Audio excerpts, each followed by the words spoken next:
Hey, what's going on, everybody? I thought I'd do something a little different today. A few months back, I played a cover of the nursery rhyme Twinkle Twinkle Little Star, and I just wanted to mention or talk about the fact that I never want to sacrifice the melody when I'm playing songs. This is like inside of my practice routine. I try to figure out a very simple song with a very simple melody, and I try to play the chords on top of that. It's more so like my ear training, or either just play something that a singer is or a vocalist is singing as well, at the same time try to mimic their voice or mimic the notes that they're trying to play verbatim. But let's go inside of my head for a little bit into my practicing or into my thinking. Let's go. So like I said before, I did a cover of a nursery rhyme, Twinkle Twinkle Little Star. This is not going to be a full breakdown of everything I did. I'm just showing you the concept that I came about just playing this or creating my own chords on top of that, never sacrificing the melody at the same time. So if you think about the song,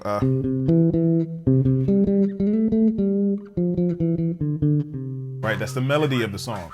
So once I learned the melody of the song, I try to create the chords on top of that, never sacrificing that melody, like I keep saying. So I keep playing that third because that's the actual chord that I want to play.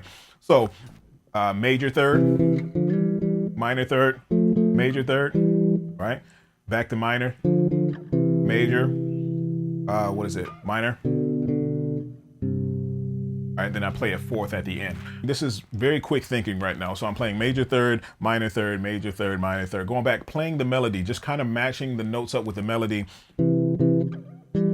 If I played a major third right there, it wouldn't sound right, right? So obviously I'm just playing the actual fundamental notes or the interval, the minor or the major third that goes along with it. So that's where I start at, just the interval.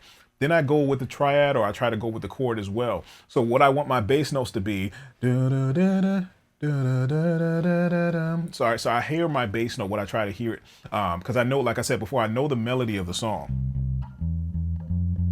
That's what I want my bass note to be. So I have to figure out how I can play that at the same time. So I still had to do some brainstorming on how I can play the bass notes at the same time without interfering with the melody or without doubling up notes as well, because I really don't want to do that, especially on the bass, because of the lower frequencies.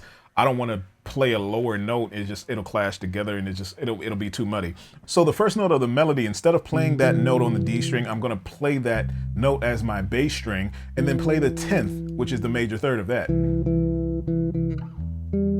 Now I have a minor, right? So I'm just playing that. The E minor, which would be the third, octave higher than that.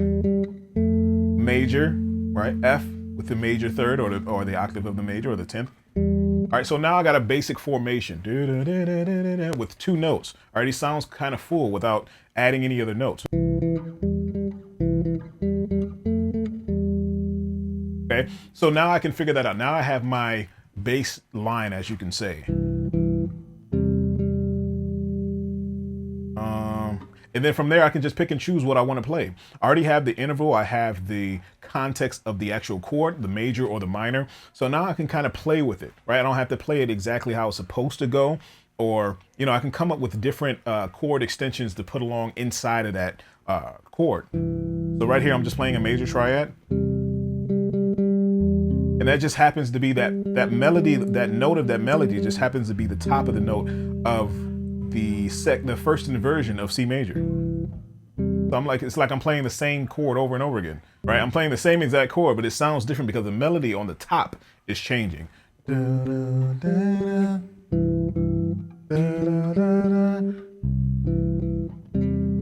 right, so you see what I mean? So now I'm just experimenting with different notes that I can play. There's a major 6 there, major 6 chord, but I can play that. I can play a major 7 there, or I can play a triad there. It's up to me. It's whatever I feel like doing, right?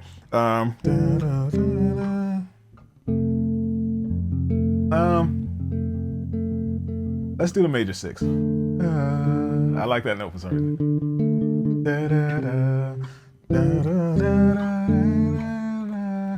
Back to the same exact chord, right?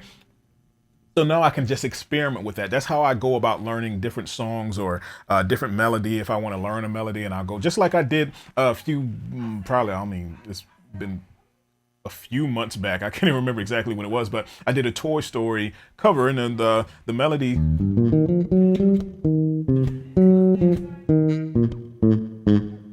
All right, that was a melody. If I can play it. So I played the chords along with that.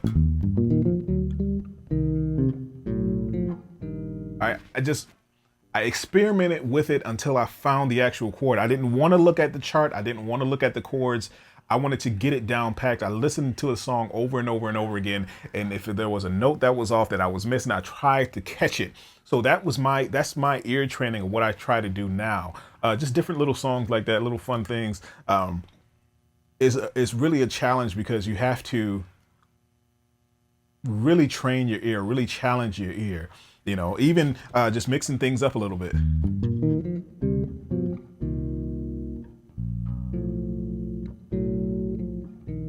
You know, just even changing up the melody a little bit to go along with the chord progression that you want. So, that's the original. That's what I did before, just to change it up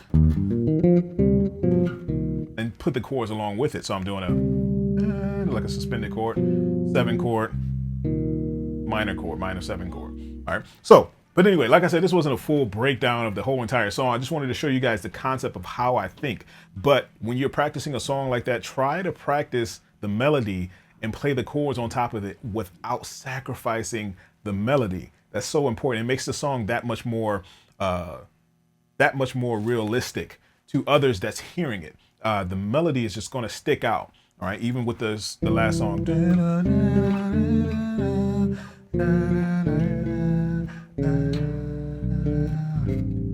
You know, I'm still doing the same exact notes of the scale of that melody. You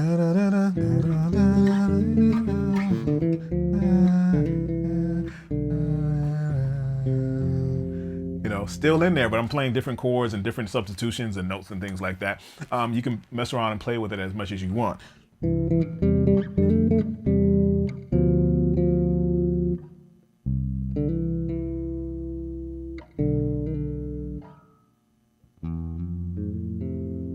I don't know, whatever you want to do, you know. Just played a F triad there, F major triad. So I ended on the 4. But anyway, you can experiment any way you want to. Just try not to sacrifice the melody when you're doing that. You can, but if you really want the song to sing and really want to be able to have people understand and pinpoint that song as soon as you play it, because when I start playing that, you can pretty much tell exactly what song it is.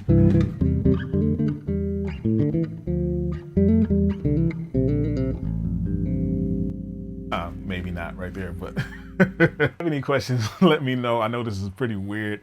I just wanted to let you guys in. I get so many questions on what are you thinking? What were you thinking when you were playing that? This is a little bit of what I am thinking, just a little bit. I can do a full breakdown if you want me to of that entire song. If you haven't seen it or haven't heard it, you can follow me on Instagram.